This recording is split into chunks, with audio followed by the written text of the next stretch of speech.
हरि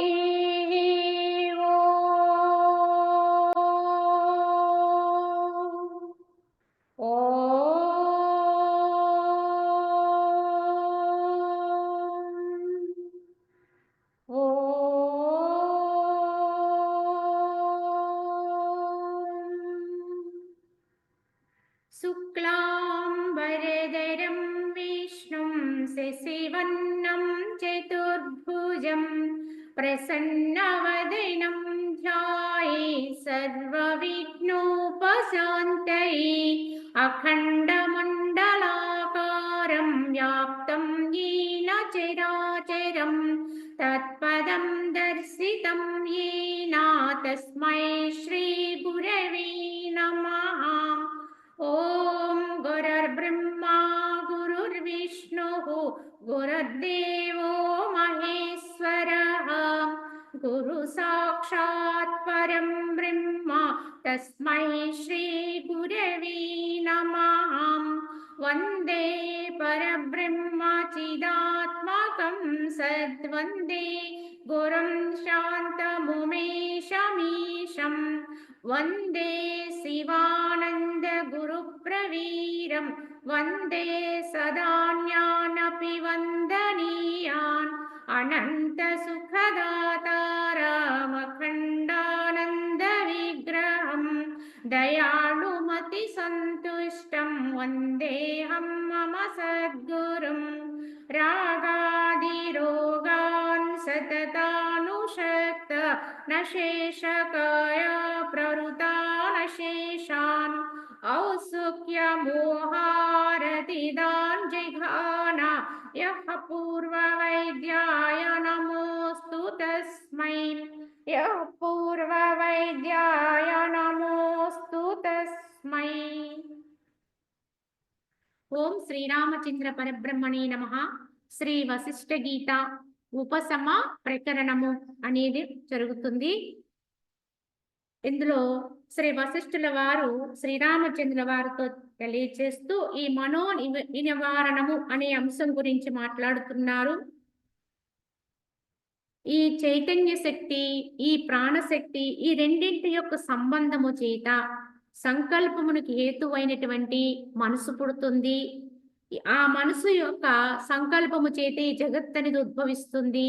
కావున మనసు సంకల్పము లేకుండా ఉంటే ఈ సంసార భయములన్నీ కూడా లెస్సగా క్షయించిపోతాయని చెప్పి మనకి క్రిందటి భాగంలో తెలియచేశారు. కాబట్టి ఓ రామచంద్ర, దుష్ట రూపమైనటువంటి ఈ మనసు ముల్లోకములందును ఎచ్చటను లేనిదే అగును. ఈ ప్రకారముగా చిత్తము యొక్క నాశము సమ్యక్ జ్ఞానము చేత కలుగుతున్నది అన్నారు. కావున ఈ యొక్క మనస్సు అనేది యథార్థంగా అయితే ఈ ముల్లోకములందు ఎచ్చట కూడా వాస్తవానికైతే లేదు. కానీ ఈ విధమైనటువంటి విధానం అంతా కూడా మనకి సమ్యక్ జ్ఞానం వల్ల కలుగుతుంది. యథార్థ జ్ఞానం వల్లే యథార్థ తత్వం అనేది మనకి అర్థమవుతుంది. కావున మనసు లేదనేటువంటి పరమ సత్యము మనకి ఈ యొక్క సమ్యక్ జ్ఞానం వల్లే యథార్థంగా మనకి తెలుస్తుంది, అనుభవం అవుతుంది అని తెలియజేస్తూ, పాపరహితుడమైన ఓ రామచంద్ర, అనర్థమగుటి చేయని మనస్సును వ్యర్థముగా సంకల్పించవద్దు. ఈ మనసు మిథ్యగానే జనించినది, పరమార్థమును ఇది ఇచ్చట లేనే లేదు. కావున ఇది అనేక అనర్థాలకి మూలమై ఉన్నది ఈ మనస్సు. కావున వాస్తవానికి ఇది అసలు లేనే లేదు. కావున వ్యర్థముగా దీన్ని సంకల్పాల చేత దానికి బలాన్ని చేకూర్చుకు. కావున సంకల్పాలు లేనటువంటి సంకల్పరాహిత్య స్థితినే నువ్వు అవలంబించు అని చెబుతూ, జడమగుట చేతను అసత్తు అగుట వలనను ఈ మనసు సదా మరణించినదే అగును. అట్టి మరణించిన దానిచే లోకము వధింపబడుచున్నది. ఆహా, ఈ మూర్ఖత్వము ఎంత విచిత్రముగా ఉన్నది అన్నారు వశిష్ఠుల వారు. ఎందుకంటే ఈ జగత్తు అంతటికీ కూడా కారణం ఇది వ్యవహారం చేయటానికి, ఇది అనేకమైనటువంటి లోకములో ఉండేటువంటి విధి విధానముల్లో వర్తించటానికి కారణము ఈ యొక్క మనసే అని చెప్పి మనకి అర్థమవుతుంది. కానీ అసలు యథార్థానికైతే ఈ మనస్సు అనేది అసలు పుట్టనే లేదు వాస్తవానికి. ఒకవేళ పుట్టినా అది సదా మరణించినదే అగును. అసలు అది జడం. దానికి ఒక ప్రత్యేకమైన ఉనికే లేదు. అది జడం. కావున అది అసత్తే. కావున మరణించినదే అగును. కానీ ఈ యావత్తు జగత్తు కూడా ఆ మరణించిన మనసు చేత నడిపింపబడుతుంది అనుకుంటున్నాం. నడిపింపబడుతుంది. కావున ఈ యావత్తు జగత్తు కూడా లోకమంతా కూడా ఆ మనసు చేతే వధింపబడుతుంది. కానీ అది అప్పటికే అది మరణించిన మనస్సది. వాస్తవానికి లేని మనస్సు. ఉన్నట్టుగా ఎప్పుడైతే దానికి ఉనికి కల్పిస్తామో, ఉందనేటువంటి స్థానాన దానికి కల్పిస్తామో, అప్పుడు అది ఈ జగత్తునంతటిని కూడా అదే నడిపించి అనేక రకాలైనటువంటి సందిగ్ధాల్లో పెట్టి రకరకాలుగా దీన్ని వర్తింపచేస్తూ ఉంటుంది. కావున లేని మనస్సు అంటే అసలు మరణించిన మనస్సు జగత్తునంతటిని వధించటానికి కారణమయింది అంటే ఇది చాలా విచిత్రమైన విషయం. మూర్ఖత్వం. ఏదైనా ఉంది, అది ఉంది కనుక అది సత్యం కనుక దానివల్ల ఈ రకమైనటువంటి వ్యవహారం జరిగింది, ఈ రకమైనటువంటి బాధ కలిగింది అని చెబితే ఒక అర్థం ఉంది. ఏ వ్యక్తి వల్ల ఒక వ్యక్తి ఉన్నాడు. పలానా వ్యక్తి వల్ల నాకు ఈ దుఃఖం వచ్చింది, ఈ కష్టం వచ్చినది, ఈ సుఖం వచ్చినది. ఈ విధంగా చెప్తూ ఉంటాం. కానీ అసలు ఆ వ్యక్తే లేడనుకోండి అప్పుడు. అప్పటికే అతను గతించి ఉన్న వ్యక్తి అనుకోండి. ఆ వ్యక్తి వల్ల నేనిప్పుడు ఈ రకమైన బాధపడుతున్నాను అని చెబితే మనకెలా అయితే అది అపహాస్యంగా తోస్తుంది. లేని వ్యక్తి నిన్నెలా బాధించాడు అని ప్రశ్నిస్తాం. అదే విధముగా ఈ జగత్తంతా బాధింపబడుతుందని చెప్పబడేటువంటి మనసు చేత బాధింపబడుతుంది. కానీ ఆ మనసు మరణించిన మనసే, జడమైన మనసే, లేని మనసే. కానీ దాని చేత లోకమంతా బాధింపబడుతుందని చెప్తున్నాను చూడండి. మరి ఇది ఎంత అపహాస్యము? ఎందువల్ల మనం ఈ అపహాస్యానికి మరి ఎందుకు అవకాశం ఇస్తున్నాము అంటే, ఆ జడత్వంతో ఉండవలసినటువంటి అసలు లేనటువంటి, పుట్టనేటువంటి, మరణించినటువంటి మనస్సుని మనం ఉంది అని పెద్ద పీట వేస్తున్నాం. దానికే అన్నిటికంటే ఎక్కువ స్థానాన్ని కల్పిస్తున్నాం. అగ్రస్థానం దేనికి అంటే ఇంచుమించుగా మనుజుడు ఈ మనసుకే ఇస్తున్నాడు. కావుననే అన్నిటికీ కూడా అదే కారణమని చెప్పడానికి కారణమైనది. కావున ఇందువల్ల దీనివల్ల బాధింపబడుతున్నా అని చెప్పడానికి మనకి కారణం తోస్తుంది అంటే, లేకపోయినా అది ఉంది అనేటువంటి నమ్మకంతో ఉన్నాం ఇక్కడ. ఈ నమ్మకమే. కానీ ఈ నమ్మకం అనేది యథార్థం కాదని తెలుసుకుని వాస్తవమైనటువంటి ఆత్మతత్వం ఏదైతే ఉందో దాని యందు మేలు కాంచితే అప్పుడు లేని మనసు లేనట్టుగా ఉంటుంది. అప్పటి వరకు కూడా ఉనికే లేనటువంటి మనసే మహాప్రళయ రూపంగా అంటే చాలా గొప్పదిగా ఇక్కడ వర్తిస్తూ ఉంటుంది. ఎప్పుడైతే వాస్తవాన్ని బయటికి తీసుకొస్తామో, యథార్థాన్ని గుర్తెరింగుతామో, ఆత్మని ఆత్మగా స్వస్థానంగా ఎవరమైతే ఎప్పుడైతే దాన్ని అనుభవిస్తామో, అప్పుడే ఈ యొక్క లేని మనసు పలాయనం అంటే అసలు దానికి ఉనికి ఉండదు కనుక అదృశ్యమైపోతుంది. అప్పటి వరకు దీనికి అగ్రపీఠం ఇస్తున్నాం మనం. అంటే అర్హత లేని దానికి అగ్రపీఠాన్ని కల్పించి, అర్హత కలిగినటువంటి అసలైన దానికి విలువ లేకుండా చేసుకుంటున్నాం. ఇది గమనించాలి. కావున ఇక్కడ మన దృక్పథాన్ని మార్చుకోవాలి. మన భావాన్ని మార్చుకోవాలి. మన దృష్టిని మార్చుకోవాలి. ఇప్పటికైనా మేలు కాంచి, సత్యాన్ని గుర్తించి, ఇప్పటివరకు నిద్రపోతున్నాం కనుక లేని మనసుకే మనం అగ్రపీఠాన్ని కల్పించాం. కానీ ఇప్పుడు తమస్సు నుంచి బయటకు రావాలి ఇప్పుడు. యథార్థాన్ని గ్రహించాలి. సమ్యక్ జ్ఞానం ద్వారా యథార్థాన్ని గుర్తించి, లేని మనస్సును లేనిగా వధించి, లేనిదాన్ని లేనిగా చూసి, ఉన్నటువంటి యథార్థమైన వాస్తవమైన ఆత్మని ఎప్పుడైతే మనంగా అనుభవానికి తెచ్చుకుంటామో, అదే మనకి ముక్తికి మార్గం. అదే ముక్తి చెప్పాలంటే. ఆ స్థితిలో ఉండడమే మోక్షము అని దీన్ని బట్టి గుర్తించాలి. కావున శత్రుజయమునకు వలసిన సామగ్రినంతయు కలిగి ఉన్నటువంటియు, విద్యామానులైనటువంటియు, జనులు అవిద్యామానమై ఉన్నట్టి మనసుచే ఓడింపబడుటయు, వివేకులకు జనులు లేని మనస్సును వధించుటయు, ఇది అంతయు ఎంత విడ్డూరం కదా అన్నారు వశిష్ఠుల వారు. కావున ఇదంతయు కూడా పరమార్థము కాదు అని కూడా అన్నారు. అంటే ఇక్కడ గ్రహించుకోవాలి. శత్రు జయమునకు కావలసిన సామగ్రినంతా కలిగి ఉన్నాం. ఏ శత్రువు అంటే అంతఃశత్రువు. దేన్నైతే జయించాలో, ఏదైతే మదింపబడాలో అటువంటి అంతఃశత్రువైనటువంటి అర్షడ్వర్గ తత్వంతో కూడినటువంటి ఈ మనస్సు యొక్క జయత్వానికి కావలసినటువంటి సామగ్రినంతా కూడా కలిగి ఉన్నటువంటి వాడు మనుజుడు. అదేవిధంగా విద్యావంతులై ఉంటారు, విద్యామానులైనటువంటి జనులు. ఈ యొక్క అవిద్యామానమై ఉన్నటువంటి అజ్ఞానతత్వంతో ఉన్నటువంటి లేనటువంటి ఈ మనస్సును ఓడించటము అంటే జయించటము. వివేకులైనటువంటి మనుజులు లేని మనస్సుని వధించుటయు ఇదంతయు కూడా పరమార్థము కాదు అన్నారు. ఎందుకంటే ఉన్నదాన్ని వధిస్తే అప్పుడు అది ఒక విధంగా లెక్కకు తీసుకోవచ్చు. కానీ లేని దాన్ని మళ్ళీ వధించి నేను వధించాను అని చెబితే అప్పటికే అది వధింపబడి ఉంది కదా, అది ప్రాణంతో లేదు కదా, అది చనిపోయిందే కదా, దాన్ని నువ్వు వధించడం ఏమిటి అని ప్రశ్నిస్తాం ఒకవేళ ఏదైనా అలా జరిగితే.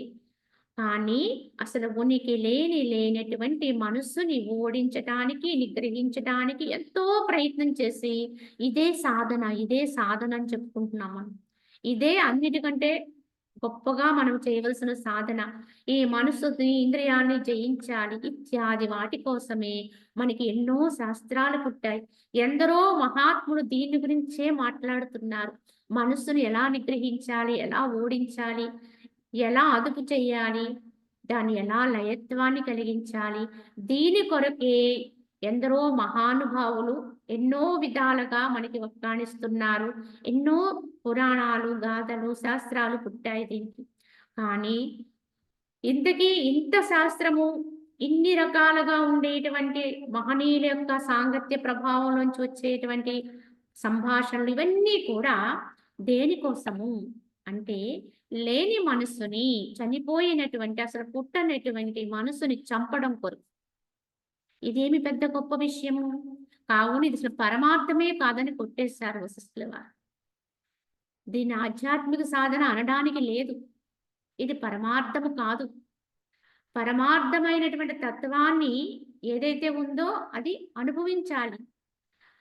కావున ఇదేమిటి అంటే పనికిరాని దాన్ని ఏరిపారేసేది ఎంత అది పెద్ద విషయం కాదు. అక్కడ లేని దాన్ని పక్కకు తోయడం అనేది ఎలా పెద్ద విషయం కాదు. ఎలా అయితే మనకి ఏదైనా ఒక ఉపయోగపడేటువంటి తత్వములో ఉపయోగపడంది కలిసిపోయినప్పుడు దాన్ని ఎలా అయితే వేరే కలుపు మొక్కలు తీసి పక్కన పెట్టేస్తాం. పంట పొలములో ఉన్న కలుపు మొక్కలు ఉన్నాయనుకోండి, పంటను రక్షించడం కొరకు కలుపును తీస్తాం తప్ప కలుపుని తీసడం కొరకు పంటను రక్షించవండి. అక్కడ మనకి ప్రధాన లక్ష్యం ఏమిటి? పంటను రక్షించుకోవడం కోసమే కలుపుని పీకి పక్కన పెట్టేస్తాం. దానికోసం మళ్ళీ పెద్ద శాస్త్రాలు అవసరం లేదు. అది పనికిరానిది, అక్కర లేనిది. కానీ దాన్ని ఎలా తీయాలి, ఎలా వదిలించాలి, ఇన్నిగా మనము దాన్ని ఎక్కువ చేసి చెప్పుకుంటే ఎలా ఉంటుందో అలాగే మనస్సుని ఓడించటము, జయించటము, నిగ్రహించటము ఇత్యాది విషయాల గురించి ఎక్కువ మనము ఇదే సాధన అనుకుని మనం ఎలా అయితే దీని యందే భావన పెడుతుంటామో ఇదేది కూడా పరమార్థము కానీ కాదు అన్నారు వశిష్ఠుల వారు. అసలైన పరమార్థం ఏమిటి? తానుగా ఉండడమే, ఆత్మే ఉండడమే, ఆ యొక్క బ్రహ్మతత్వంతో ఉండడమే. అదే వాస్తవము, అదే యథార్థము. అంతేకాని లేని దాన్ని తీసేయడానికి ఇంత ప్రయత్నం ఏమిటి? ఇన్ని రకాల శాస్త్రాలు ఎందుకు అని ప్రశ్నిస్తూ, ఆహా ఎట్టి విషాదకరమైన విషయము! అజ్ఞాన వశముచే మనోదేహాదుల వలన బాధితుడైనను జీవుడు అసన్మార్గమునే అవలంబించుచు దుఃఖార్థము ఈ సృష్టిని పరిగ్రహించుతూనే ఉన్నాడు. కావున ఇది ఎంత విషాదకరమైన విషయము అన్నారు వశిష్ఠుల వారు. ఎందుకు అంటే అజ్ఞానతత్వంతో అజ్ఞాన వశముచే మనోదేహాదుల వలన ఈ జీవుడు బాధింపబడుతూ ఉన్నాడు. ఎందువల్ల? తమస్సు వలన, అజ్ఞానంతో ఉండడం వల్ల ఈ జీవుడు ఈ యొక్క మనసు చేత, దేహము చేత బాధింపబడుతూ ఉంటాడు. బాధితుడైనప్పటికీ కూడా జీవుడు నేను బాధితుడిని అవుతున్నాను కదా, వీటి వల్లే కదా, కనుక వీటి నుంచి నేను విడువడదాము అనేటువంటి జ్ఞానం అనేది తెలుసుకోకుండా ఎంత బాధింపబడుతున్నప్పటికీ కూడా అసన్మార్గమనే అవలంబిస్తున్నాడు మళ్ళీ మళ్ళీ. అంతే తప్ప దాని నుంచి బయటపడదామనే ప్రయత్నం చేయడం లేదు చాలా వరకు. కావున అసన్మార్గమునే అవలంబించుచు దుఃఖార్థమే ఈ యొక్క సృష్టిని పరిగ్రహిస్తూనే ఉన్నాడు, దుఃఖాన్ని పొందుతూనే ఉన్నాడు. అయినా ఇంకా దాన్నే కావాలని కాంక్షిస్తూ ఉన్నాడు, ఇంకా దాన్ని పెంచుకోవాలని వాంఛిస్తున్నాడు.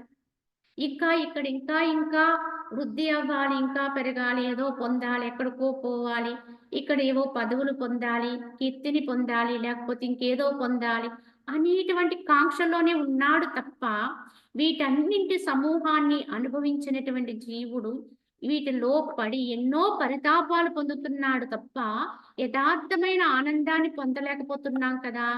ఎందుకు వీటి కోసం పరుగులు పెట్టడము అనేటువంటి విరక్తి కానీ వైరాగ్య భావాన్ని కానీ జీవుడు పొందడము లేదు. ఇదే గొప్ప విషాదం అన్నాడు వశిష్ఠుల వారు. దుఃఖం వస్తుందని తెలుసు, దుఃఖాన్ని అనుభవిస్తున్నానని తెలుసు, అయినా దాన్నే కోరుతున్నాము, వాటి యొక్క ప్రభావంలో ఉండాలని కాంక్షిస్తున్నాము. ఇదే మాయ. తెలిసి కూడా మళ్ళీ దాంట్లో పడడమే మాయ. తెలియనివాడు తెలియక ఉంటే తెలిసినవాడు తెలిసి పడిపోతున్నాడు. ఇదే మాయ.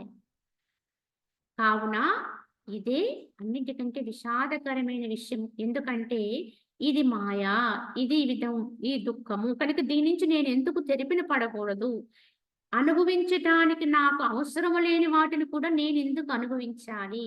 యథార్థముగా నేనైన ఆత్మ అయితే ఏ రకమైన బాధలు నాకు లేవు, ఏ దుఃఖాలు లేవు, ఏ క్లేశాలు లేవు, ఇవేవి నాకు సంబంధించినవి కావు. ఇదంతా అసత్యలోకము, మాయాతత్వము. ఇందులో జరిగేవేవి కూడా వాస్తవం కాదు. ఈ వాస్తవం కాని వాటిలో వచ్చే వాటి ద్వారా నేనెందుకు దుఃఖపడాలి, నేనెందుకు బాధపడాలి అని ఎప్పుడూ కూడా భావన చేయటం లేదు. దాన్ని ఎందుకు నేను తీసుకోవాలి అని ప్రశ్నించుకోవడం లేదు. ఈ ప్రశ్న మనలో వస్తే, ఎందుకు తీసుకోవాలని ప్రశ్న వస్తే మనలో విచారణ పుట్టినట్టే. స్వవిచారణతోటే ఉద్ధరింపబడతావని ఎన్నో మారులు చెప్తున్నారు వశిష్ఠుల వారు. నీలోకి నీకు విచారణ రావాలి. కావున ఈ మాయలో నేను ఎందుకు పడాలి, ఈ మోహాల్లో నేను ఎందుకు కూరుకుపోవాలి, ఇది వాస్తవం కాదు కదా, సత్యం కాదు కదా, ఈ లేని వాటి యందు నాకెందుకు భ్రమలు కలగాలి, నేనెందుకు భ్రమపడాలి అనేటువంటి ఇంగిత జ్ఞానము మనకి లేకపోవడం వల్లే చాలా మరల లేకపోవడమే మనం మరల దాన్ని పొందాలనే కాంక్షలో పడిపోతున్నాం. ఇదే అన్నింటికంటే విషాదకరమైన విషయం అన్నారు వశిష్ఠుల వారు. ఎందుకంటే తెరిపిన పడదాము అనే భావన వచ్చిన వాడే ఏదో ఒక రోజు తెరిపిన పడతాడు. ఒడ్డుకు చేరదాము అనే ప్రయత్నంలో ఉన్నవాడే కొంతకాలానికి ఏదో రకం కష్టపడిన ఒడ్డుకు చేరుతాడు. కానీ అసలు నేను మునిగిపోతున్నాను, అసలు ఒడ్డు అనేది ఒకటి ఉందో లేదో తెలియకుండా, కనీసం నేను మునిగిపోతున్నాననే విషయం కూడా గ్రహించుకోకుండా అదే మహాప్రపంచం అన్నట్టు దాంట్లోనే కొట్టుకుపోతున్నాడు అనుకోండి, వాడు ఒడ్డుకొచ్చే ప్రశ్నే లేదండి. ఎప్పటికీ దాని నుంచి బయటపడే ప్రశ్నే లేదు. అదే విధంగా ఈ భవసాగరం కూడా అంతే. ఇందులో ఉన్న జీవుడు కూడా ఏదో ఒక రోజున దీని నుంచి వైరాగ్యం పొంది బయటపడాలి అనేటువంటి భావన వస్తేనే దీని నుంచి తెరిపిన పడతాడు తప్ప అసలు అది తెలియకుండా ఇందులో మునిగిపోతున్నాను అనే విషయం కూడా గ్రహింపు లేకుండా ఈ లేని దాని ఎందే నేను సత్యం అనేటువంటి భావనలో మునిగిపోతున్నాననే తత్వం కొద్దిగా కూడా విచారణ పుట్టలేదనుకోండి, పైపెచ్చు అదే చాలా గొప్పదన్నట్టుగా దాంట్లోనే తేలుతున్నాడు అనుకో, దాంట్లోనే మునుగుతుంటాడు, తేలుతుంటాడు. ఇంకా వారికి తెరపన పడడం అనేది అసాధ్యం. ఆ కాంక్ష అసలు రాదు కనుక, ఆ సంకల్పం రాదు. కావున ఇది విషాదం అన్నారు వారు. ఎప్పటికీ దీని నుంచి బయటపడలేరు. కావున జీవుడు ఉద్ధరింపబడలేడు. కావునే ఇది విషాదము. ఓ రామచంద్ర, కల్పిత లోకమయమైనటువంటి ఈ సృష్టిని అసద్రూపమున ఆవిర్భవించిన ఈ మనస్సును ఎవడు వశమనర్చుకోనజాలకుంటాడో అట్టివాడు అధ్యాత్మ జ్ఞానోపదేశమునకు అర్హుడు కాడు అన్నారు. కావున ఈ యొక్క ఆధ్యాత్మిక జ్ఞానాన్ని ఉపదేశం చేయాలంటే అవతలి వారు దాన్ని గ్రహించాలి. గ్రహించటానికి కావలసిన అర్హత ఏమిటి అంటే కల్పిత లోకమయమైనటువంటి ఈ సృష్టిని అసద్రూపముగా ఆవిర్భవించేటువంటి ఈ మనస్సుని ఎవరైతే వశమునర్చుకోవాలనే ప్రయత్నములో ఉండరో వారికి ఆధ్యాత్మిక జ్ఞానాన్ని ఉపదేశించిన వారి లోపలికి తీసుకోలేరు దాన్ని. వారికి అసలు అంటదండి. అంతో ఇంతో ఇందులోంచి బయటపడదాం అనేటువంటి సద్భావనతో ఉన్నవాడు ఎవడైనా ఉంటే వారికి ఆధ్యాత్మిక జ్ఞానం ఏదైనా బోధించినా వారు దాన్ని గ్రహిస్తారు, లోపలికి తీసుకుంటారు, ఉపయోగించుకుంటారు. ఎలా అనుష్ఠానంలో పెట్టుకుని ఆచరణలో పెడతారు. అంతేకాని ఏమాత్రము కూడా ఈ యొక్క సృష్టిని, ఈ యొక్క మనసు యొక్క విధానాన్ని ఏమాత్రం విచారణ లేనటువంటి వాడే అదే ప్రధానమైందన్నట్టుగా మునిగితూ తేలుతూ ఉంటాడో వారికి ఎటువంటి ఉపదేశము చేసినా అది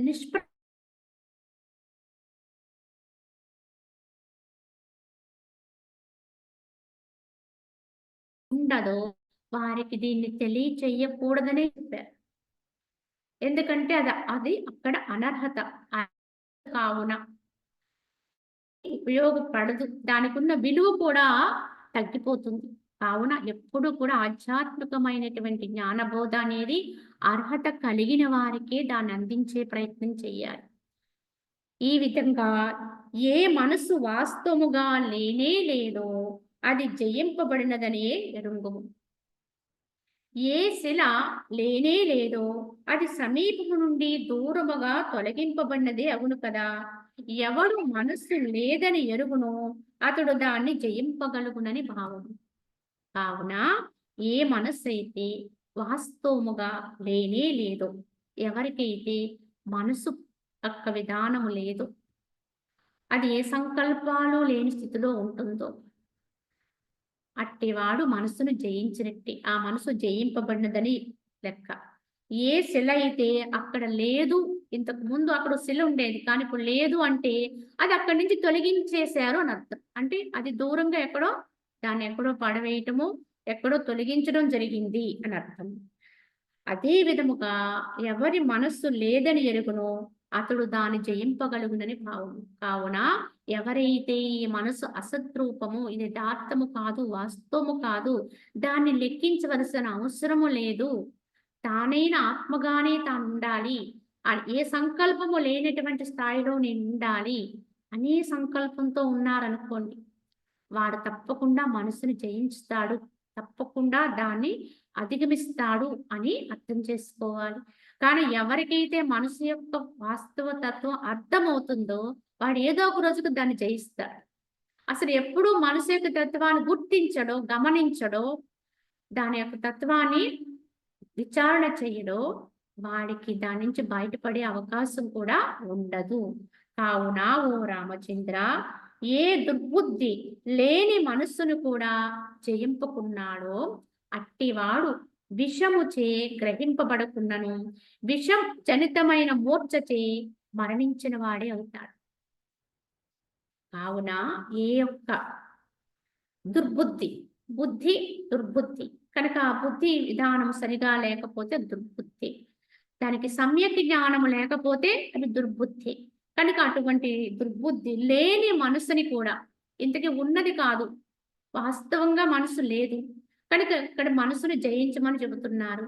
భగవంతుని పొందాలి అంటే, సత్యం తెలియాలి అంటే, నువ్వంటే నువ్వెవరో నీకు తెలియాలంటే మనసుని అధిగమించు అని మనకి ఇతవు చెబుతున్నారు పెద్దలు.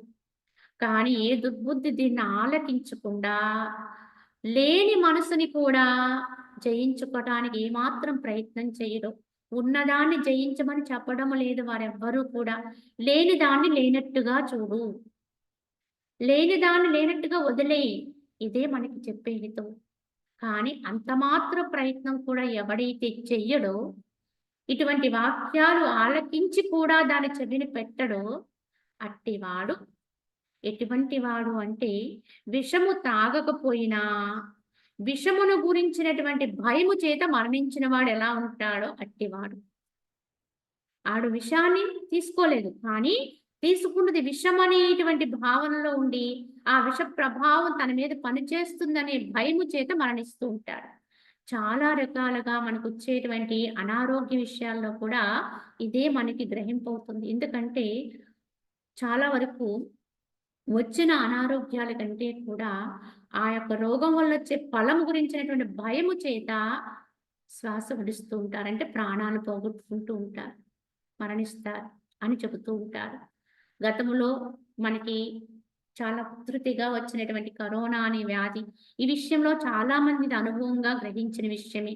కావున వ్యాధి కంటే కూడా వ్యాధి వచ్చిందనే భయము చేత మరణించిన వారు ఎక్కువ అప్పుడు. అదే విధంగా ఎవడైతే ఈ దుర్బుద్ధి ఈ విధంగా పెద్దలు చెప్పే మాటను ఆలకించకుండా లేని మనసును లేనట్లుగా చేద్దామనే ప్రయత్నం కూడా చెయ్యడో అట్టివాడు విషాన్ని తీసుకోకపోయినా విషము తిన్నాననే భ్రమ చేత భయము చేత మరణిస్తాడు. అట్టివాడే అవుతాడు.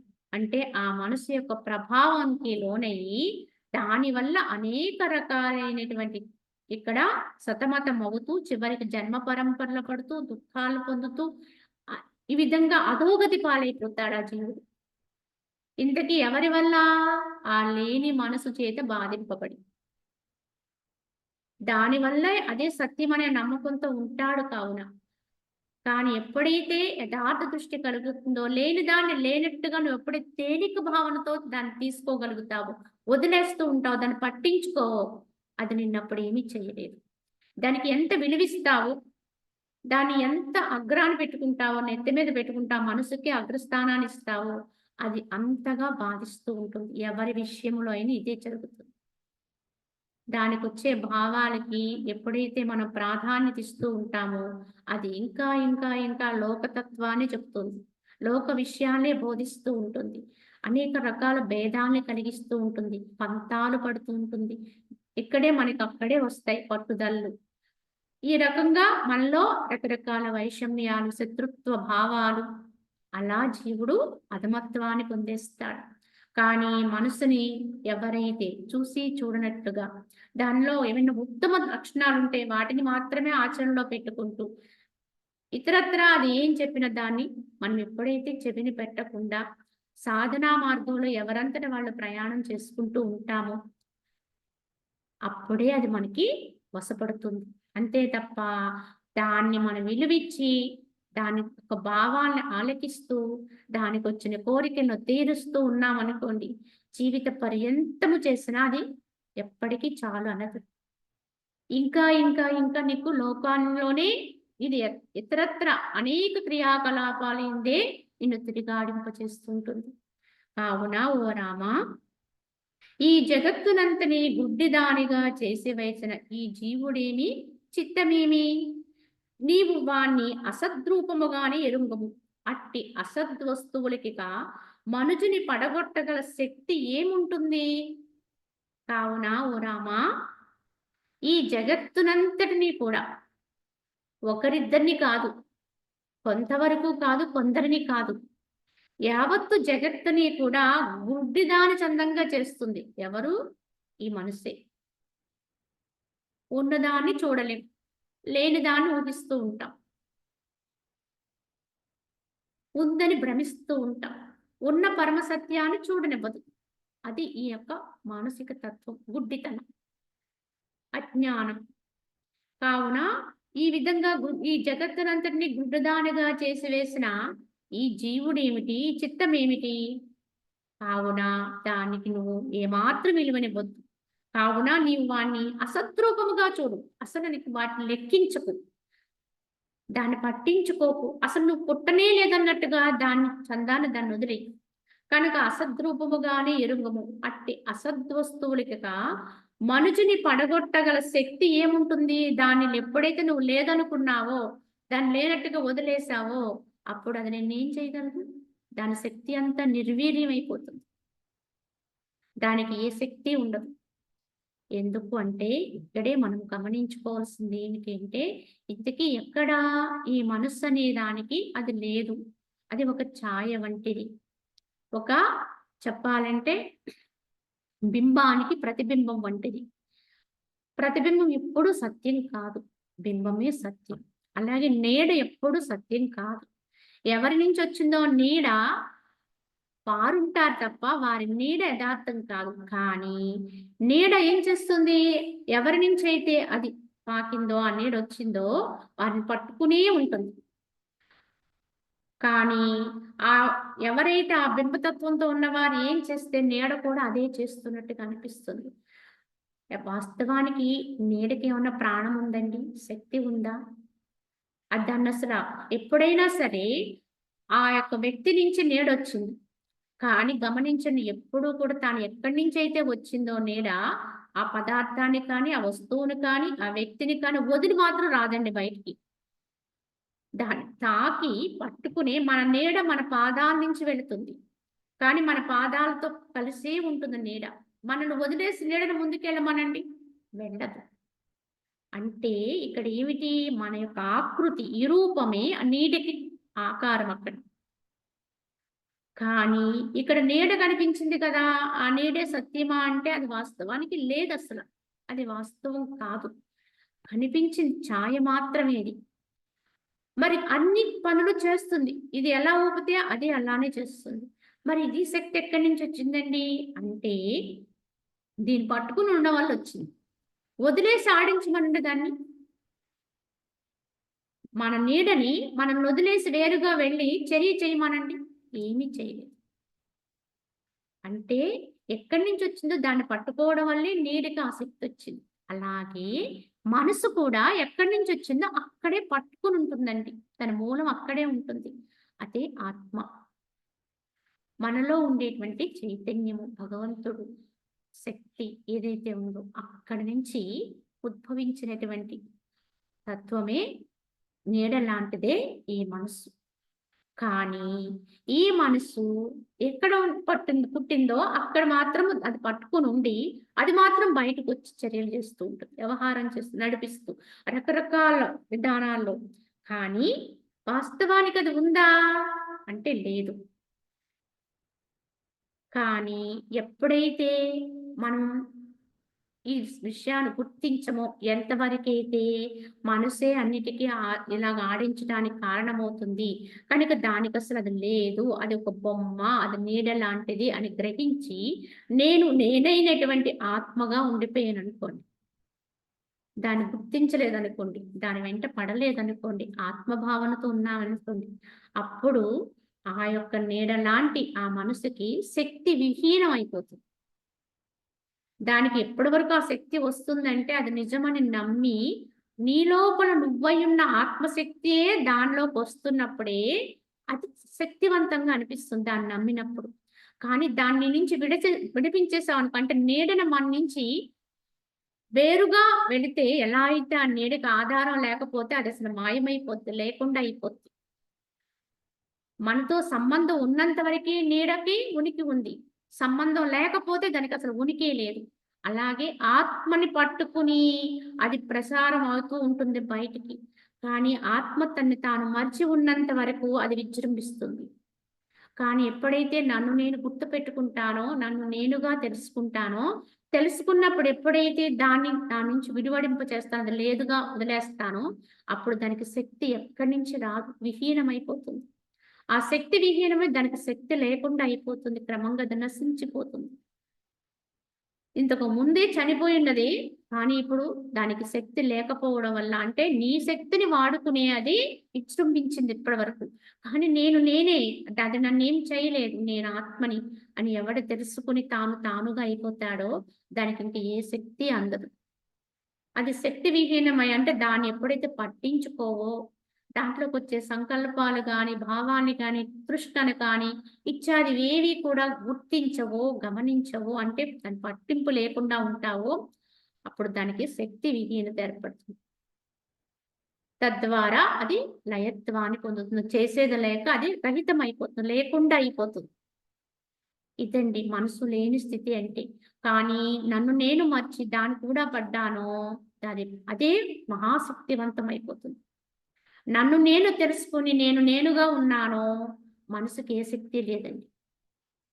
అది చనిపోయిన చందంగా శక్తి విహీనమై చివరికి నాశనత్వం లేకుండా అయిపోతుంది. ఈ విధంగానే ఆత్మతత్వ అనుభూతి అనేది సుస్థిరం చేసుకోవాలి ఎవరికి వాళ్ళని. స్వయంలో స్వయమైనటువంటి తత్వం ఏదో దాన్ని ఆశ్రయించి అదిగానే ఉండిపోతూ అదే సుస్థిరం చేసుకోవాలి. ఎంత నువ్వు సుస్థిరం చేసుకుంటూ ఉంటే అంతంత మనసు బలహీన పడిపోతుంది. క్రమంగా అది వైదొలిగిపోతుంది. అప్పుడు నువ్వైనటువంటి ప్రకాశంగా మిగిలిపోతావు. అదే ఆత్మజ్ఞానం. కావున ఓ రామచంద్ర, తమచే కల్పితమైనటువంటి మనసుచే ఎవరి యొక్క పరమార్థ దృష్టి లెస్సగా దగ్ధమైపోవునో అట్టి వారి దుఃఖ పరంపరను చూచి నా బుద్ధి కరుణాక్రాంతమై వ్యామోహమును పొందిన దానవలే పరితపించుచున్నది. అయ్యో రామా, నాకెంతో బాధ కలుగుతుంది అని వశిష్ఠుల వారు చెప్తున్నారు. ఎందుకు నేను బాధపడుతున్నానంటే నాకేదో దుఃఖం వచ్చింది, కష్టం వచ్చిందని కాదు. ఇక్కడ వశిష్ఠుల వారికి వచ్చిన దుఃఖానికి కారణం, ఆయనకు వచ్చిన బాధ కారణం ఏమిటి అంటే ఈ యొక్క ఆత్మ బంధువులు చూసి బాధపడుతున్నారు ఆయన. ఎందుకంటే అందరిలో ఉన్నది ఆత్మే. ఎవరైతే ఆత్మ యొక్క తత్వాన్ని అందుకుంటారో వారు సర్వుల్లో ఉన్న ఆత్మగా అనుభవాన్ని పొందుతారు. కానీ అన్నిటిలో అందరిలో ఉన్న ఆత్మ ఎంత మాయామయమై ఉందో, మోహజాలంలో కూరుకుపోతుందో కదా అని దుఃఖం వస్తుంది. ఇక్కడ వశిష్ఠుల వారు ఏమంటున్నారు? తమచే కల్పితమైనదైనటువంటి మనసుచే ఎవరి యొక్క పరమార్థ దృష్టి లెస్సగా దగ్ధమైపోయింది. ఇంతకీ తన నుంచే పుట్టింది ఈ మనసు. నేనైన ఆత్మ నుంచి ఉద్భవించి దాని ప్రభావం అధికమైపోయి కానిదంతా పైకొచ్చింది. అసలు అది మరుగున పడిపోయింది. అంటే నీడలాంటి స్వభావం బయటపడింది. అదే అన్నిటికన్నా కూడా గొప్పదిగా అయిపోయింది. కానీ అది రావడానికి ఆధారమైన అసలు తత్వం ఏదైతే ఉందో, దాని బింబతత్వం ఏదైతే ఉందో అది మరుగున పడిపోయింది. అలానే ఈ ఆత్మ అనేది కూడా కనపడకుండా మన యొక్క దృష్టికి అందకుండా అయిపోయింది. ఎందుకంటే మనస్సు అనే దానికే అగ్రస్థానాన్ని ఇస్తున్నాం.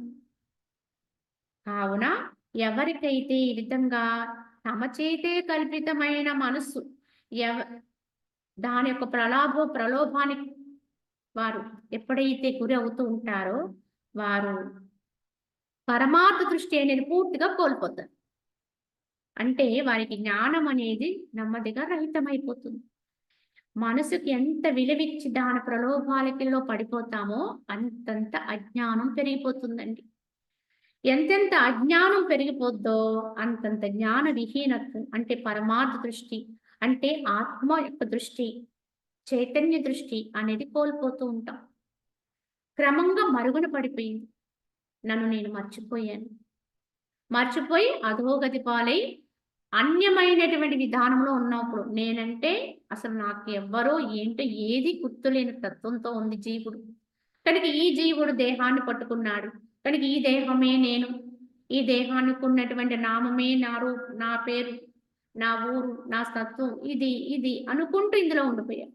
అంటే అసలు పరమార్థ దృష్టి అనేది పూర్తిగా కోల్పోవడం జరుగుతుంది.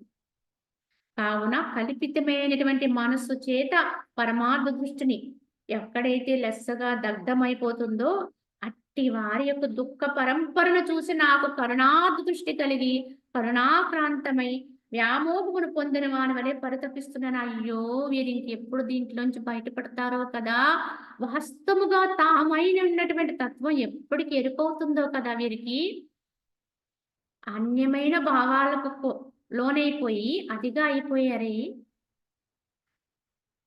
అని నా యొక్క మనసు వారిని చూసి, మనసు కాదు ఇక్కడ వశిష్ఠుల వారి యొక్క తత్వం అది.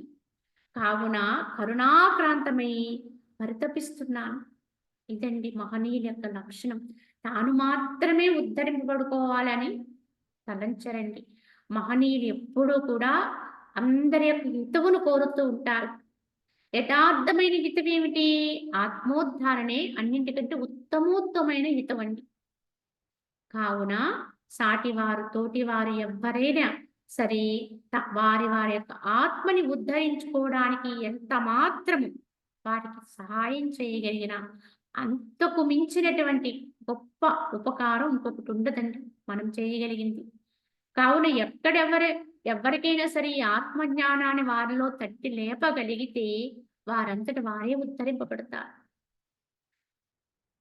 ఎవరికో బయట ఏదో ఒక కష్టం వచ్చింది, ప్రమాదం వచ్చింది, లేకపోతే ఏదో వచ్చింది, అన్నప్పుడు కొంత సహాయం చేస్తాం. కానీ అందరికీ చేయలేం. ఎప్పుడూ చేయలేం. కానీ ఈ యొక్క ఆత్మజ్ఞానంతో కనుక మీరు వారికి తోడ్పాటు చేయగలిగితే, ఎప్పుడు కష్టమొచ్చినా వారికి వారే సహాయం చేసుకుంటారు. వారిని వారే ఉద్ధరించుకోగలుగుతారు. వారి దుఃఖాన్ని వారే పోగొట్టుకోగలుగుతారు. కావున యథార్థం చెప్పాలంటే అన్నింటికంటే ఉత్తమోత్తమైన ప్రయోజనం ఆత్మజ్ఞానం. అన్నింటికంటే ఉత్తమోత్తమైన సహాయం ఏంటంటే, ఈ యొక్క ఆత్మజ్ఞానాన్ని కలిగించడానికి దోహదపడడం. దీనికి మించిన సహాయం కానీ, దీనికి మించిన లాభం కానీ, దీనికి మించిన దానం కానీ లేదండి యథార్థానికి. వాస్తవానికి. దీని తర్వాతనే మిగతా అన్నీ కూడా. కావున ఇక్కడ వారిని చూసి నా మనసు నాకు వ్యాకులత్వం వస్తుంది. పరితపిస్తున్నాను. అయ్యో! వీరెప్పుడు దీంట్లోంచి బయటపడతారా? ఎలా ఉద్ధరింపబడతారు వీళ్ళు? ఎప్పుడు ఉద్ధరింపబడతారు? ఇందులో మునిగిపోయారే! అని చెప్పి వశిష్ఠుల వారు పరితపిస్తూ, నిరంతరము పాపకర్మలు వనర్చువారును దేహమునందు ఆత్మాభిమానము కలవారైనటువంటి దుర్బుధులు సముద్రమునందలి బుడగల వలె వినాశము కొరకే జన్మిస్తున్నారే. ఇలా పుడుతూ అలా నశిస్తున్నారు. ఆ బుడగలు ఎలా పుడుతున్నాయి? అప్పటికప్పుడు ఉద్భవిస్తాయి. అప్పుడు బుద్భుత ప్రాయం అన్నారు. అప్పటికప్పుడే అవి వినాశనాన్ని పొందుతూ ఉంటాయి. ఈ జన్మ పరంపరలు కూడా అలాంటివి అయిపోతాయి. ఎప్పుడు? సరైన అవగాహన లేనప్పుడు. పాపకర్మలు వనరుస్తూ, ఈ యొక్క దుర్బుద్ధితో ఉంటూ, ఈ దేహమునందే ఆత్మాభిమానము కలిగినటువంటి ఈ దుర్బుద్ధులు ఎవత్తూ కూడా ఈ యొక్క నీటి బుడగల మాదిరిగా పుడుతూ గిడుతూ ఉన్నటువంటి విధానంలో అయిపోతుంది. ఎప్పటికి ఇంక వీటికి సార్థకత్వము? ఈ జన్మకొచ్చిన వారికి తెలుసుకోవాల్సినటువంటి అసలైన వాస్తవాన్ని మీరు ఎప్పుడు గ్రహిస్తారు? అని వశిష్ఠుల వారు అనుకుంటూ, విషయములందు విస్తరింపబడిన మనసు కలవారికి పశువులకును ఏమి విశేషము కలదు? ఏమి భేదము కలదు? ఏలయన్న పశువులు త్రాటి చేత ఈడవబడుతూ ఉంటాయి. మూఢ చిత్తులో మనసు చేత ఎడవబడుతూ ఉంటారు. కనుక వారికి వీటికి భేదమేముంది? కావున విషయములందు విస్తరింపబడినటువంటి మనస్సు కలిగిన వారు నిరంతరము మనసు చలనమవుతూ ఉంటుంది. దృశ్య జగత్తు యావత్తూ తిరుగాడుతూ ఉంటుంది. ఒక విషయము నుంచి ఇంకో విషయము, ఇంకో విషయము నుంచి ఇంకో విషయము, ఒక మర్కటం మాదిరిగా గంతులేస్తూ ఉంటుంది. రకరకాలుగా అది వర్తిస్తూ ఉంటుంది. క్షణకాలము తీరిక ఉంచదు, ఎక్కడా కుదురుంచదు. కనుక ఈ విధంగా ఉండేటువంటి మనసు గల వారికి పశువులకి ఏం వ్యత్యాసం ఉంది అంటున్నారు వశిష్ఠుల వారు. ఎందుకంటే పశువులకి అదుపు చేయటానికి త్రాడు చేత అవి కట్టబడుతూ ఉంటాయి, ఈడబడుతూ ఉంటాయి. కానీ మూర్ఖమైనటువంటి విధానములో ఉండి మూఢ చిత్తులో మనసునే తాడు చేత కట్టబడి మనసు ఎటు లాగితే అటు వెళ్ళిపోతూ ఉంటారు. అది ఏమి చెబితే అది చేస్తూ ఉంటారు. దాంట్లోకి ఏ గుణాలు వస్తే అలా వర్తిస్తూ ఉంటారు. మనసుకొచ్చే భావాల యొక్క ప్రభావం అంత గొప్పదిగా ఉంటుందండి. అప్పుడే మంచివాడుగా ఉన్నవాడు కూడా క్షణకాలములో వాడు దుర్బుద్ధి అయిపోతాడు. ఆ మనసులో గుణం అనేది మారిపోతే ఎంతటి మంచివాడినైనా చెడ్డవాడిగా నిలబెట్టేస్తుంది. దానికి వచ్చేటువంటి గుణ ప్రభావాలు అంత గొప్పగా ఉంటాయి. కనుక దాని చేత ఈడబడుతూ ఉంటాడు. చిత్తము జయింపన వానికి ఎల్లెడలా దుఃఖదాయకములకు పరిస్థితులే సంభవిస్తూ ఉంటాయి. ఈ చిత్తాన్ని ఎవరైతే జయింపలేరో వారికి అన్ని దిశలా కూడా అనేక రకాల సంకటాలు ఎదురవుతాయి, దుఃఖాలే వస్తాయి. ఎందుకంటే ఆ మనసు కోరిన దానికి తృప్తిగా ఎక్కడా జరగదండి. అది కోరే కోరికలకు అంతు ఉండదండి. అది ఊహించే ఊహలకి ఎక్కడా కూడా అంతం ఉండదు. అంత ఎత్తుగా అది ఎగురుతూ అత్యాశకు పోతూ ఉంటుంది రకరకాల విధానాల్లో. కానీ ఎక్కడికక్కడ అది దుఃఖాన్ని పొందుతూ ఉంటుంది. ఎప్పుడు అసంతృప్తిగానే ఉంటుంది. కావున భూమిపై గల దుమ్మునంతను ఊడ్చుటకు యత్నింపని చందమున ప్రాజ్ఞుడు ఆ దుఃఖములన్నింటినీ నివారించుటకు ప్రవృత్తుడు కాడు. ఎందుకంటే ఈ మనసు యొక్క ప్రలోభములో ఉన్న వాడికి ఎల్లడలా కూడా దుఃఖదాయకమైన పరిస్థితులే వస్తూ ఉంటాయి. కానీ ప్రాజ్ఞుడు ఎలా ఉంటాడు? ప్రజ్ఞ కలిగిన వాడే ప్రాజ్ఞుడు.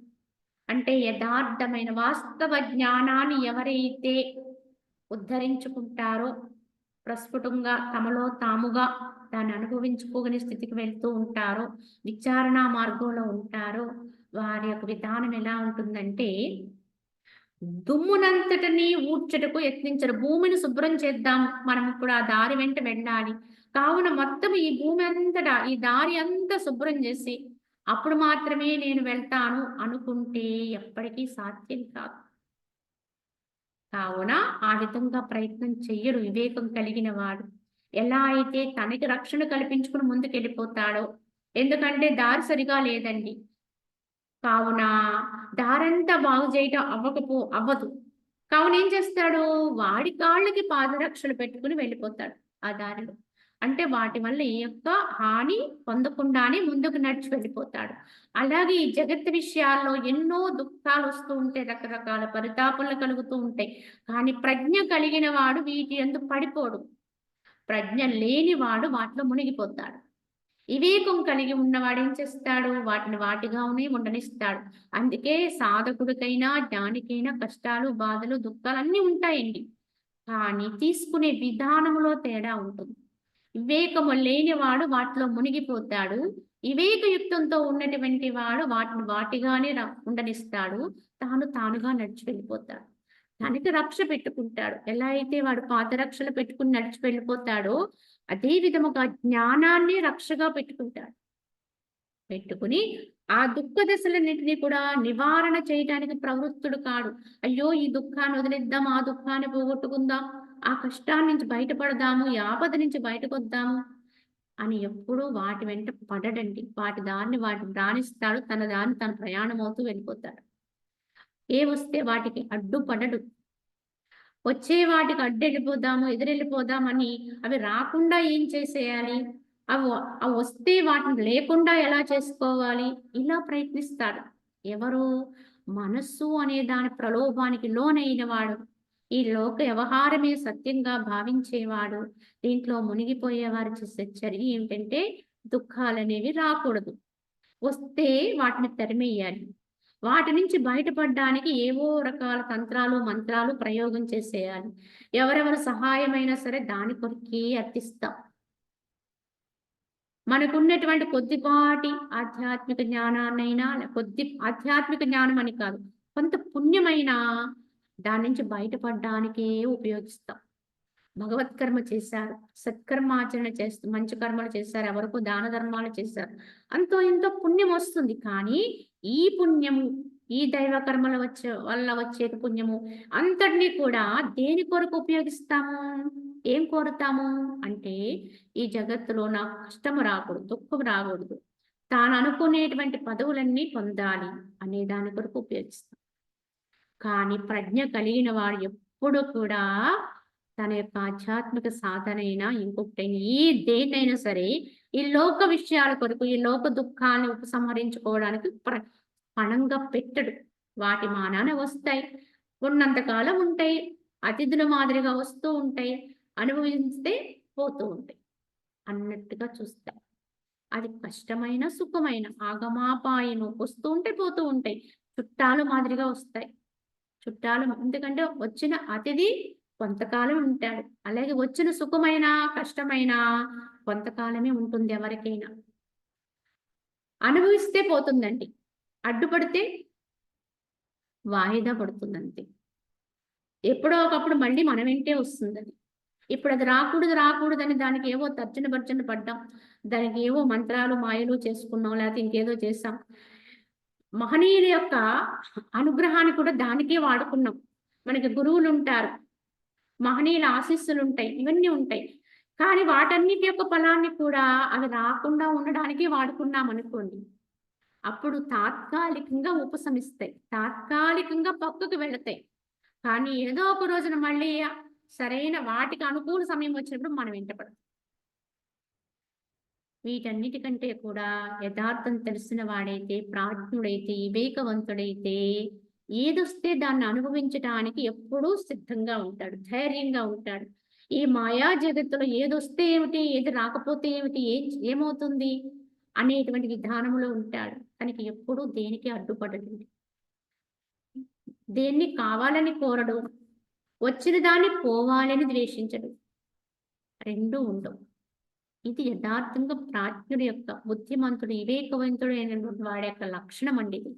అది దేహపరంగా కావచ్చు, ఇతరత్ర విధానాల్లో కావచ్చు, ఏ రకమైన సంకటాలైనప్పటికి కూడా వచ్చినది వచ్చినట్టుగా అనుభవిస్తూ ఉంటాడు.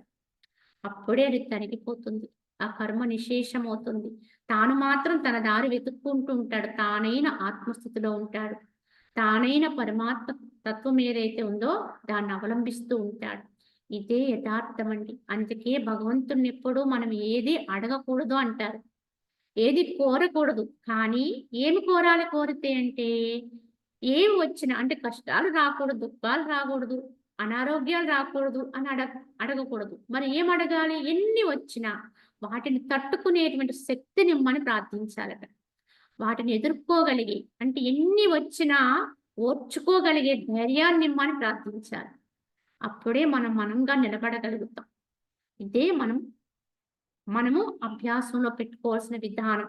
ఓ రాఘవ, ఎవరు తమ చిత్తమును జయించుదురో వారి దుఃఖములు సులభముగా తొలగింప సఖ్యములై ఉంటాయి. కాబట్టి ఆత్మవేత్తమైన జ్ఞాని అట్టి వారి దుఃఖ నివారణ నందు ప్రవర్తించుగాక. కావున ఎలాంటి వారి దుఃఖాలు తొందరగా లేకుండా అయిపోతాయంటే, పనిగట్టుకుని మనం వాటిని కూడా పడి తరిమితే పోవండి. దుఃఖాలు రాకూడదని అడ్డుపడిపోతే తొలగవండి అవి. ఎంత అడ్డుపడిపోయినా ఏదో పక్క నుంచి మన మీద తప్పకుండా వాటి ప్రభావం పడుతుంది. కానీ ఎవరైతే తమ చిత్తాన్ని జయిస్తారో, ఏది వచ్చినా దాన్ని ఒకలా చూడగలిగేటువంటి సమస్థితిని పొందుతారో, వారి దుఃఖములు సులభంగా తొలగిపోతాయి. పెద్ద కష్టం వచ్చింది కానీ ఏం చేయలేదని. ఎంతో కష్టం చూసేవారికి. కానీ వారిని ఏమీ చేయలేరు. అంటే అర్థం ఏంటి? ఏమీ చేయలేదు అంటే ఏమిటి? వారు దాన్ని తీసుకోలేదు. దానిగా చూశారు. ఏ మాయలోంచి వచ్చిందో ఆ మాయగానే దాన్ని చూశారు. కనుక ఈ మాయా జగత్తులో ఏదైనా ఒకటే. ఏదైనా సహజమే. కనుక ఏదోటి వస్తుంది అన్నట్టుగా ఎప్పుడైతే మనసుతో తీసుకోరో, మనసు నిగ్రహించుకోగలిగే ధైర్యం ఉంటుందో, శక్తివంతులై ఉంటారో, వారికి ఒకవేళ ఎంత కష్టం వచ్చినా, ప్రమాదం వచ్చినా చాలా తేలిగ్గా తొలగిపోతూ ఉంటాయి. తీసుకుంటే గట్టిపడతాయండి, పెరిగిపోతాయండి. తీసుకోకపోతే వాటి దారిన అయిపోతాయండి. వాటిని మనము ఆదరించి కూర్చోబెట్టి రకరకాలుగా మనం వాటితో ఉన్నామనుకోండి. అంటే ఇంటికొచ్చినటువంటి అతిథులను గౌరవించాలి, అది ధర్మమే. కానీ అతిథుల మాదిరిగా వచ్చే సుఖదుఖాలు మాత్రము ఆదరించకూడదు. ఆదరించి ఉన్నామనుకోండి మనల్ని ముంచేస్తారు. అంటే ఆ అతిథి తిష్ట వేసి కూర్చుంటాడు. అతిథికి చక్కగా మీరు సర్వ ఉపచారాలు చేస్తూ ఉన్నారనుకోండి, ప్రతిదీ పట్టించుకుని చక్కగా చాలా కాలం ఉండొచ్చు.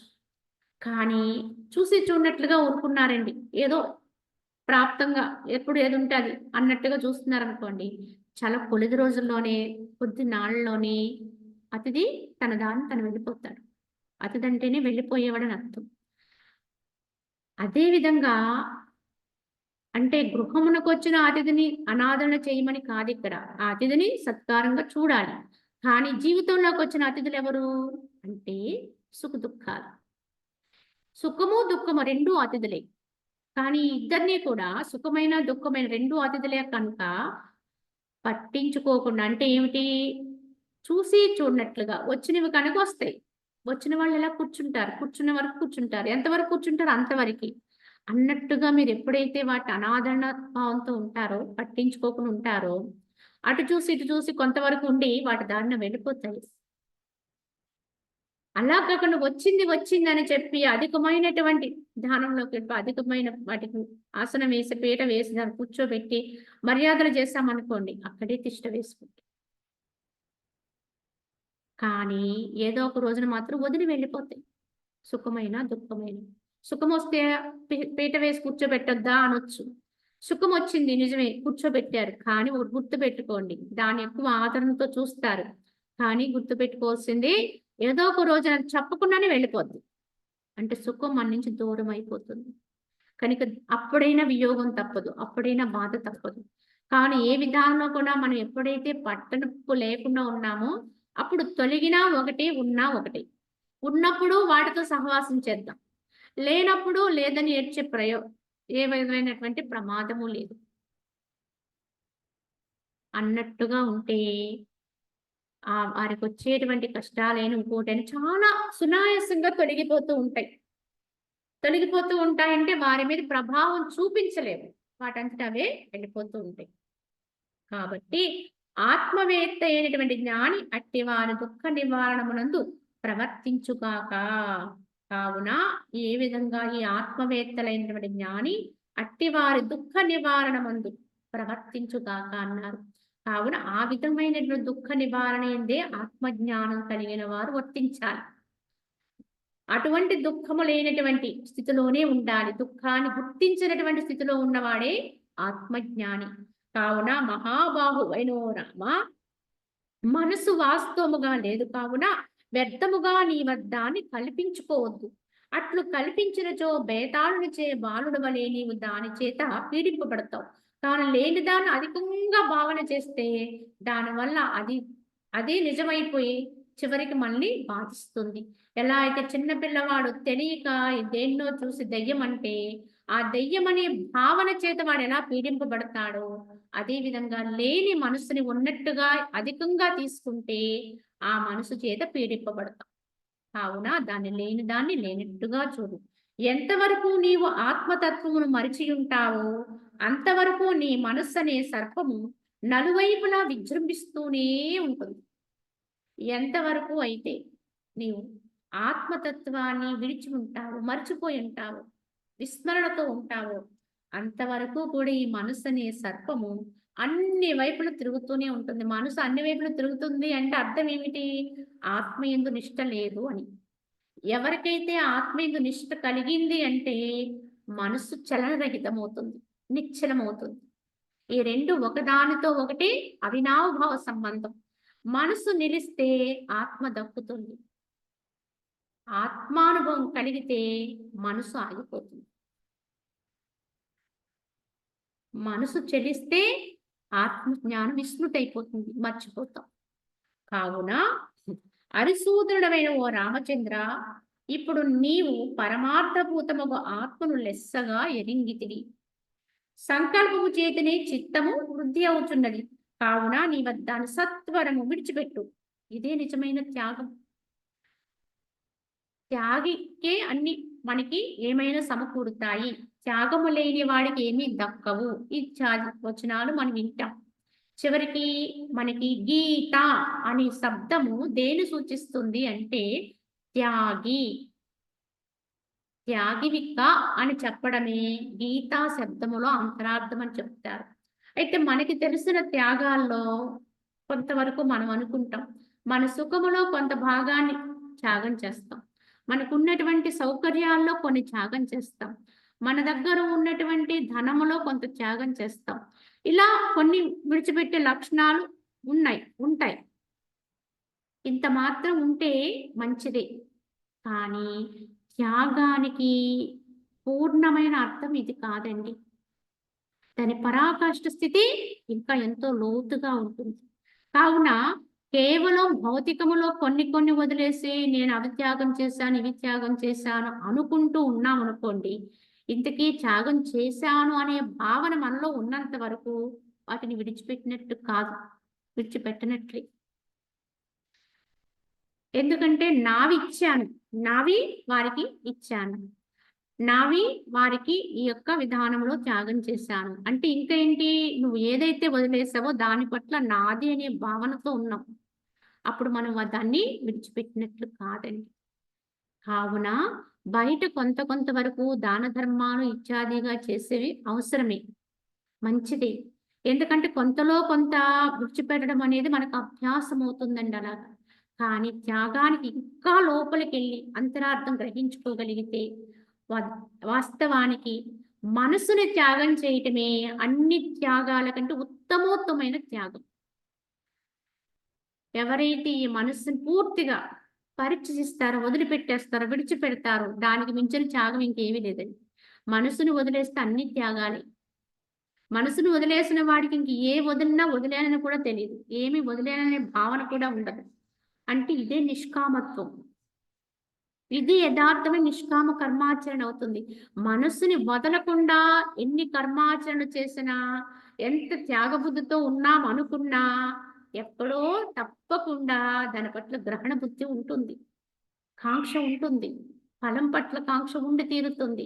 ఎవడైతే ఈ మనోరాహిత్య స్థితిలో ఉంటాడో, వారు చేసింది మాత్రమే నిష్కామ కర్మాచరణ యథార్థంగా. కావున నిష్కామ కర్మాచరణ వల్ల నువ్వు నన్ను తప్పక పొందగలవు అని చెప్పారు పరమాత్మ. భగవద్గీత వచనం. నిష్కామ కర్మయోగి తప్పకుండా నన్ను పొందగలుగుతాడు. అంటే మనం అనుకున్నట్టుగా ఇంత మాత్రం నిష్కామ కర్మ సరిపోదండి దానికి. నిష్కామ కర్మ ద్వారా వాడే భగవంతుడైపోతాడని చెప్పారు. అంటే త్యాగానికి అసలైన పూర్ణార్థాన్ని గ్రహించి ఆ విధంగా ఉండగలిగిన వాడు, ఆ స్థితిలోకి వెళ్ళగలిగిన వాడికి తప్పకుండా ముక్తి ప్రసాదితం అవుతుంది. అంటే మనస్సు లేని స్థితిలోకి వెళ్ళిపోతాడు నిష్కామ కర్మయోగం. అంటే మనస్సుని త్యాగం చేయగలిగే స్థాయికి వెళ్ళగలిగితేనే వాడే యథార్థమైన త్యాగి, యథార్థమైన నిష్కామ యోగి. కావున దృశ్యమును ఆశ్రయించుచో నీవు చిత్త సహితుడవై బంధము కలవాడవుతావు. దృశ్యము లెస్సగా విడిచిపెడితే చిత్తరహితుడవై మోక్షమును పొందిన వాడవుతావు. కావున ఓ రామ, ఈ దృశ్యాన్ని కనుక నువ్వు ఎంతగా ఆశ్రయిస్తావో అంత చిత్తము కలిగిన వాడిగానే ఉంటావు. ఎందుకంటే దృశ్యాన్ని ఆశ్రయించి ఉన్నామంటే మనస్సు దాని ఎందు రమిస్తుందని అర్థం. ఎంతగా ఆశ్రయిస్తే, ఎంతగా మనస్సును దాని ఎందు విడిచిపెడితే అంత బంధనాల్లో ఉన్నామని అర్థం. కానీ ఎంతెంత దృశ్యాన్ని త్యజిస్తావో, విడిచిపెడతావో, అంటే దృశ్యాన్ని త్యజించడం అంటే అర్థం ఏంటి? మనస్సు తప్పకుండా నిగ్రహింపబడుతుంది, మనసు సంకల్పరాహిత్యాన్ని పొందుతుంది అర్థం. కావున ఈ దృశ్యాన్ని ఎంతకంతగా అయితే త్యజిస్తావో అంతంత చిత్తరహితుడవై ముక్తికి నీకు మార్గం దొరుకుతుంది, మోక్షాన్ని పొందినవాడు అవుతావు. కావున ఓ రామచంద్ర, త్రిగుణాత్మకమై మాయామయమైనటువంటి ఈ దృశ్య సమూహమును ఆశ్రయించినచో బంధము కలుగుతుంది, లెస్సగా త్యజిస్తే మోక్షము కలుగుతుంది. ఈ ప్రకారముగా ఎరింగి ఇక నీకెట్లిష్టమో అట్లే ఆచరింపుము. ఇది మహనీయుల యొక్క ఉద్బోధ. కావున ఇది ఏది చెప్పినా అది వినిన వారి యొక్క నిశ్చయానికి వదిలేస్తారు. గీత మహనీయులైనటువంటి ఎంతో మంది చేసినటువంటి విధానం ఇది. ఎంతో తత్వోపదేశం చేసి కూడా శ్రీరామచంద్రుల వారికి వశిష్ఠుల వారు ఏం చెబుతున్నారు? ఈ త్రిగుణాత్మకమైనటువంటి మాయామయమైనటువంటి ఈ దృశ్య సమూహాన్ని కనుక విడిచిపెట్టకుండా దాన్నే ఆశ్రయించి ఉంటే అది బంధం. దాన్ని ఎంతగా త్యాగం చేస్తావో, విడిచిపెడతావో, త్యజిస్తావో అదే మోక్షం. దీన్ని పట్టుకుని ఉంటే మనసుతో ఉన్నట్టు, దీన్ని వదిలేస్తూ ఉంటే నువ్వు మనసును లోపలికి తీసుకుంటున్నట్టు, అంత త్యాగం చేస్తున్నట్టు, అంతంత మనోలయత్వ స్థితి కలుగుతున్నట్టు గుర్తు. కావున దృశ్య ప్రాపంచిక విషయాలు నువ్వు ఎంత ఎక్కువ ఉంటావో అంత మనము మనసుని కలిగి ఉన్నట్టే. కావున ఈ ప్రాపంచిక విషయాల నుంచి ఎంత విరక్తుడువై ఎంతెంత వెనుదిరిగితే అంతంత భగవంతుడికి దగ్గరవుతామని చెబుతూ ఈ విషయంలో ఇదంతా కూడా ఎలా నీకు తెలియచేశాను. ఈ ప్రకారముగా ఎరింగి ఇక నీకు ఎట్లిష్టమో అట్లే ఆచరింపుము అన్నారు శ్రీరామచంద్రుడికి. నిశ్చయము నీదే రామ, అట్లుంటావా ఇట్లుంటావా ఎలా ఉంటావు అనేది నీ నిశ్చయానికి వదిలేస్తున్నాను అని చెబుతూ ఈ విధంగా మనోవినివారణము అనే విధానం గురించి మనకి ఇప్పటి వరకు అంశం గురించి మాట్లాడారు.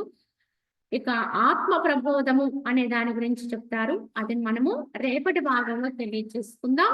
హరి ఓం తత్సత్. ఓం